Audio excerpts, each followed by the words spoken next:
Jurgita, žinau, jog mūsų bendruomenė stebėjo kurį laiką. Nežinau, kiek tiksliai metų patikslinsi. Sakyk, ką darai stebėdama ir kada nusprendai prisijungti. Kas tave paskatino prisijungti? Taip, aš iš tikrųjų stebėjau, bandydama prisitaikyti bendruomenę savo. Ir man atrodė, kad aš neturiu savo verslo ir negaliu ateiti čia, nes negaliu kažką duoti. Man visą laiką atrodė bendruomenė yra apie davimą. Tačiau stebėdama, matydama ir augdama pati, aš tiesiog pajutau vieną momentą, kad aš jau priaugau duoti ir galbūt ir gauti iš bendruomenės. Tai taip atėjau tapti bendruomenės dalimi.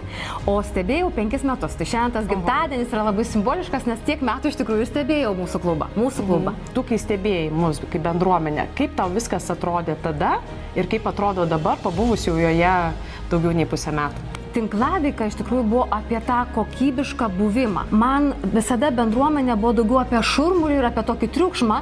Ir man atrodė, kad jeigu ateiti kokybiškai tinklaveikauti, tai reiškia skirti laiko, išgirsti tave, su tavim kurti kažkokias idėjas arba projektus. Ir tą galiu pasakyti ir žiūrovams iš tikrųjų, kai ateini į bendruomenę, turi ne tik tai galvoti apie save, ką aš galiu gauti, bet ir ką aš galiu duoti ir kurti su ta bendruomenė. Tai va taip. Super, ačiū tau labai, ačiū kad pasidalinai. Ačiū.